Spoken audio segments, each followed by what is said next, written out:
Hi again, another little video from the Diggermate Toowoomba North workshop. Today we're doing a bit of a servicing on the Dingo. Want the best rates on mini excavators and tight access earth moving equipment? Go to diggermate.com and get it done with Diggermate. So as well as just a general service, this particular instance, this Dingo is playing up.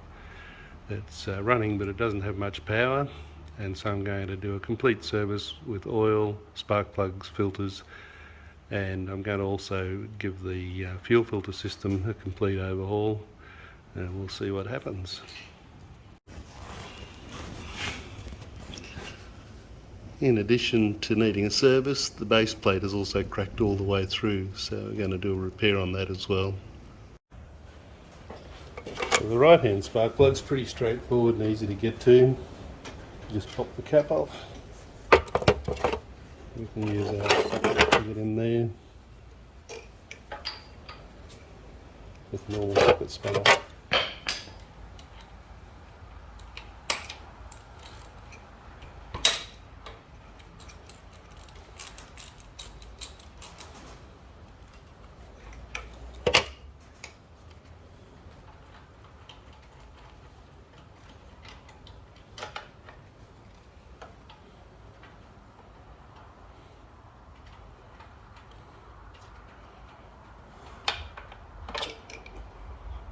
And that spark plug doesn't look too bad, but I'm going to replace it anyway.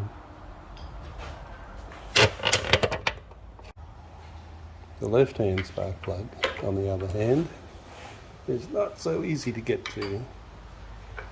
I've cleverly designed this thing so that you can't get your socket handle in there, so what I'm doing in this instance is using my little shorty ratchet spanner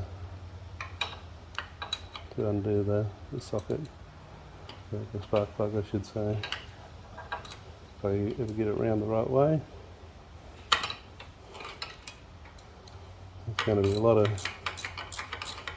mucking around here to get this thing out, I think, so I won't bother to bore you with that. Well, I got it out, and just looking at that one, it's nowhere near as clean as the one on the other side, and it's quite a bit more worn out. So I'm going to guess that people have avoided changing this spark plug in the past because it was hard to get to. Just one of the little pieces of the puzzle.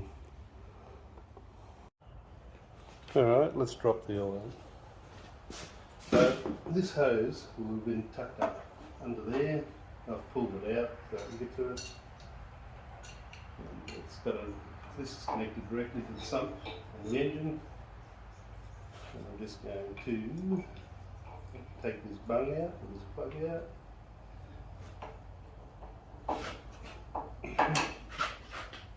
When I can get the right angle of attack. Let's go. Voila. The oil.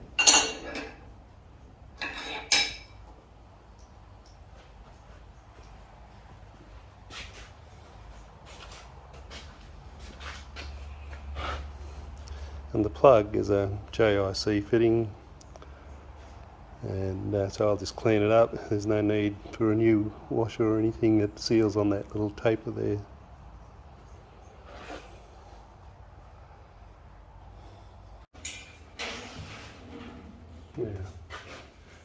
Now to get the oil filter out is a bit of a Houdini act as well, because it's here where it's hard to find and there's no room to remove it. And I tried once removing this cylinder to see if it helped things, but it doesn't.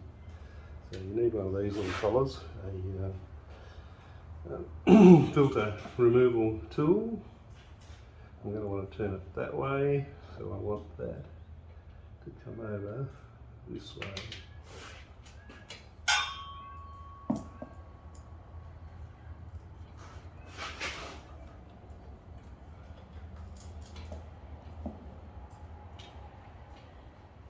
See what I mean? Being hard to get along with. That's tighten, that's loosening.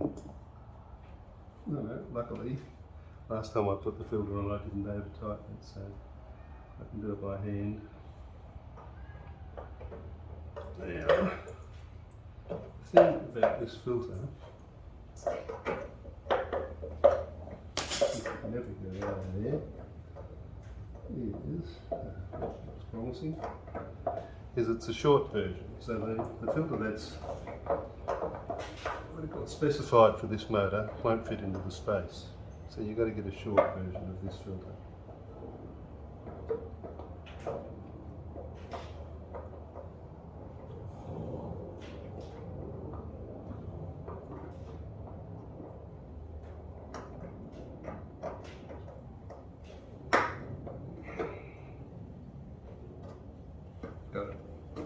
Got it out at last. Now it's time to remove the fuel filters. One of them is going to be easy because it's up here. The other one's going to be not so easy because it's in there.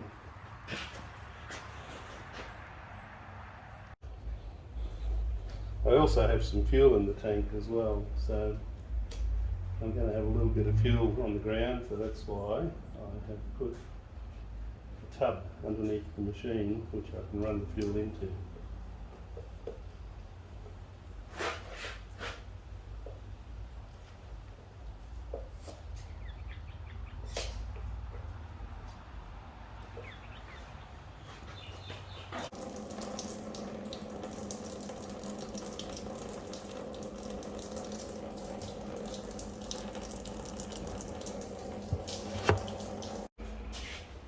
So the easiest way to get at the second filter is to pull it through from the side where the fuel tank is.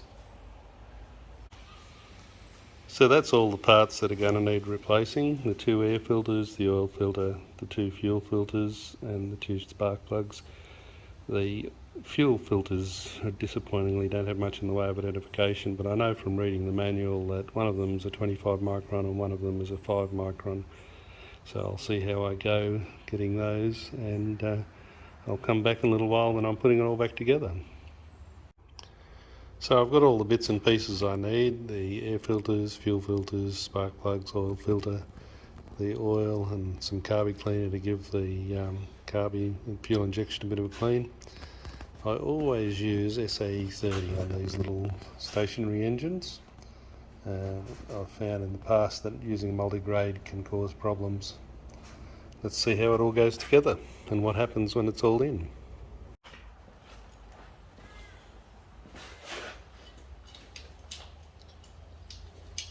As I replace each of these fuel filters, I'm just going to snip the old bit of hose off, making sure of course that I've got enough length for the whole arrangement.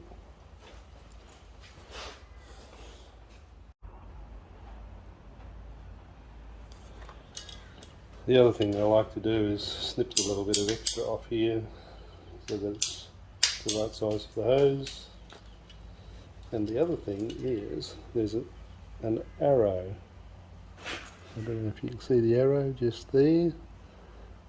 But anyway, that tells you the direction that the fuel is supposed to go in. So when you install it, you should install it so that the arrow is going in the correct direction, like that.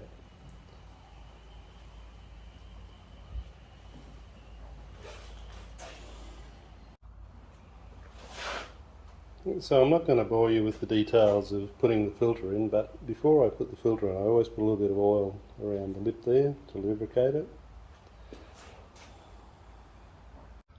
Something new I discovered today: if you unbolt the 4 bolts on the bottom of the engine, you can slide the damn thing sideways.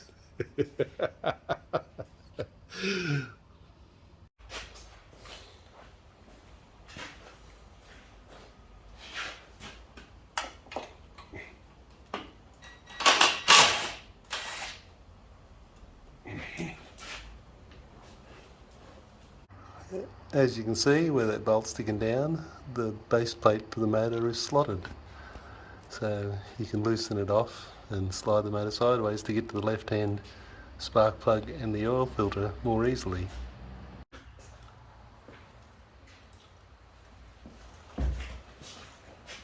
Before I put the air filters in, I'll give this a bit of a clean. Get rid of some of this old dust that's in here. Just makes it a bit easier for everything.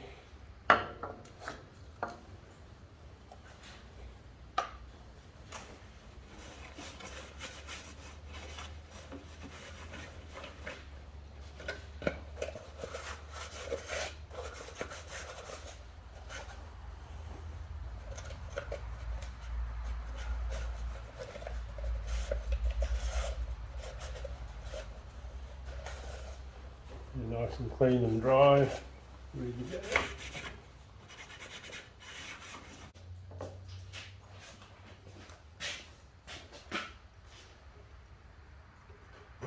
It goes up in there like so. That's how it's supposed to be.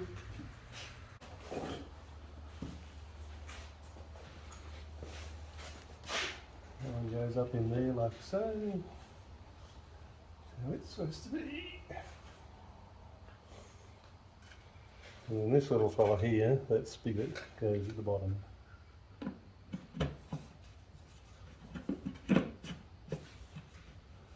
It's sort of kind of at the bottom. Catch.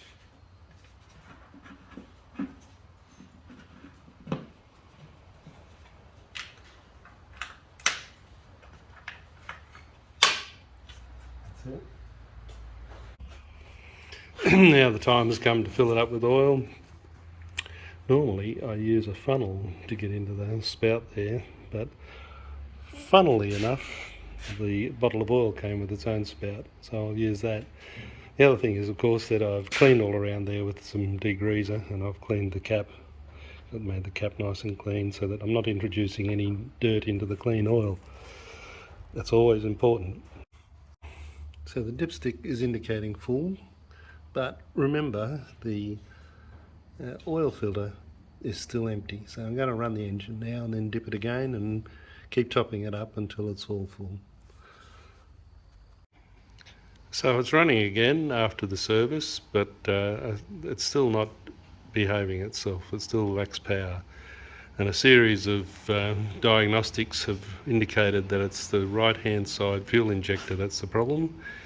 So now I'm going to go in search of the right hand side fuel injector and see what's wrong with it. Thanks for watching. To get the best prices on machinery hire, book machines, see specs and availability, go to Diggermate.com. If you found this video useful, please be a mate of ours and subscribe to our YouTube channel. Click on the share link below and share this with your friends and give us a thumbs up.